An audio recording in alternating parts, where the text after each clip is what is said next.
जितना बड़ा होगा, संघर्ष जितना बड़ा होगा, सफलता उतनी ही शानदार होगी। तो नमस्कार विद्यार्थियों, इसी एक प्रेरणादायक बात के साथ मैं आज के इस अपने फिजिक्स गाइडलाइन के क्लास में मैं आपका पुनः अभिनंदन करता हूँ, स्वागत करता हूँ। और आज का हमारा विषय है एक बहुत ही महत्वपूर्ण टॉपिक। परीक्षा में सामान्यतः 3 नंबर में एक प्रश्न पूछे जाते हैं। कक्षा 11वीं फिजिक्स के गुरुत्वाकर्षण अध्याय से पृथ्वी की सतह से ऊंचाई के साथ गुरुत्वाकर्षण जी के मान में परिवर्तन। विद्यार्थियों, आपने पढ़ा होगा कि जो गुरुत्वाकर्षण जी का मान जो होता है सभी जगह अलग अलग होता है। ये वास्तव में ये जो है पृथ्वी के अलग अलग स्थितियों पर निर्भर करता है। जैसे यदि हम पृथ्वी की विषुवत रेखा के बजाय यदि हम ध्रुवों की ओर जाते हैं तो गुरुत्वाकर्षण का मान बढ़ता है। इसी प्रकार यदि हम पृथ्वी की सतह से ऊंचाई में जाएं, गहराई में जाएं तो गुरुत्वाकर्षण के मान में कमी होती है। सामान्यतः गुरुत्वाकर्षण के मान में जो परिवर्तन होता है वो 3 स्थितियों में हम उसको ज्ञात कर सकते हैं। एक, पृथ्वी की सतह से ऊंचाई के साथ परिवर्तन। दूसरा, पृथ्वी की सतह से गहराई के साथ परिवर्तन। और तीसरा, पृथ्वी के सतह से अक्षांश के साथ परिवर्तन। लेकिन आज हम यहाँ पर जो अध्ययन कर रहे हैं वो है पृथ्वी की सतह से ऊंचाई के साथ जी के मान में परिवर्तन, गुरुत्वाकर्षण मान परिवर्तन। विद्यार्थियों, आप जो है गुरुत्वाकर्षण क्या है, इसका मान क्या होता है, ये सब आप पहले से स्टडी कर चुके होंगे। मैं केवल यहाँ पर उसके गुरुत्वाकर्षण के मान में पृथ्वी सतह से हम ऊपर जाएंगे तो उसके मान में कमी होगी या वृद्धि होगी, इस पर हम चर्चा करेंगे। इसके लिए मैं यहाँ पर पहले से एक डायग्राम चित्र बनाया है और इसी चित्र को बेस मान करके, आधार मान करके हम इस सूत्र की व्युत्पत्ति करेंगे। तो जैसे चित्र में आप देखिए, इसकी कल्पना करके हम बना रहे हैं कि मान लेते हैं कि कोई पृथ्वी है जिसका द्रव्यमान कैपिटल M है और त्रिज्या कैपिटल R है।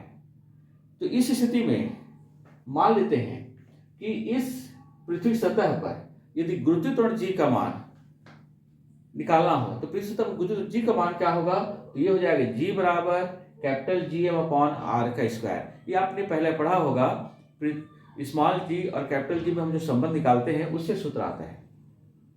अब थोड़ा सा चित्र पुनः विचार करिएगा।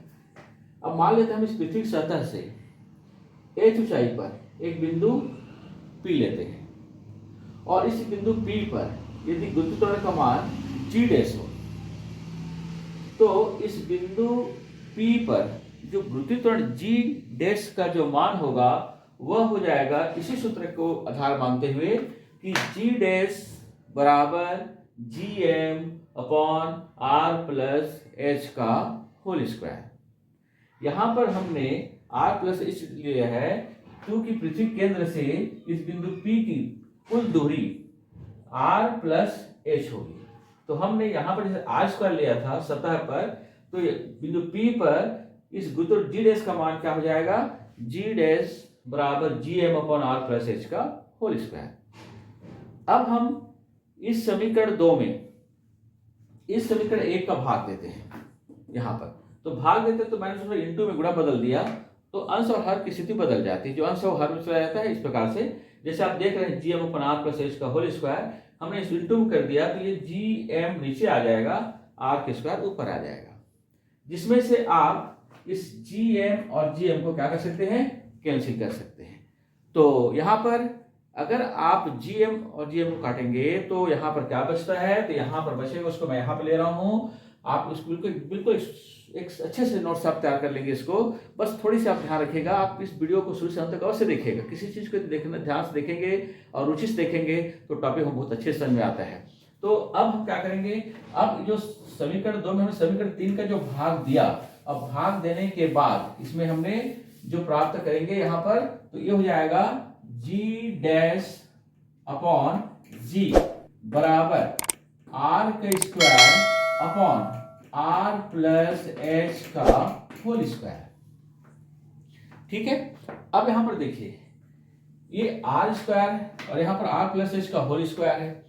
हम क्या करेंगे विद्यार्थियों, थोड़ा सा आप ध्यान देंगे अच्छे से। यहां से हम r प्लस एच का होल स्क्वायर, यहां से r कॉमन निकालेंगे। अगर हम इसमें r कॉमन निकालेंगे तो r स्क्वायर ही कॉमन निकलेगा।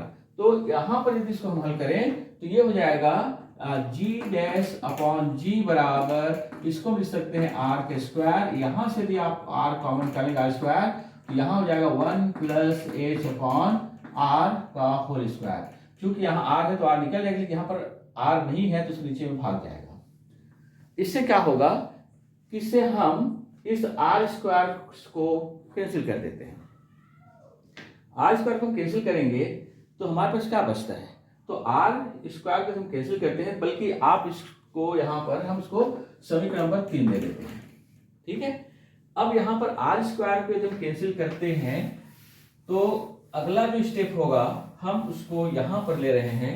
तो देखिए यहाँ पर क्या हो जाएगा विद्यार्थियों, ध्यान दीजिएगा, यहाँ से यहाँ लेंगे तो ये हो जाएगा g डैश अपॉन g बराबर 1 upon 1 plus h upon r का होल स्क्वायर। ठीक है, अब हम क्या करते हैं, ये 1 प्लस h अपॉन r का होल स्क्वायर, इसको हम ऊपर ले जाते हैं।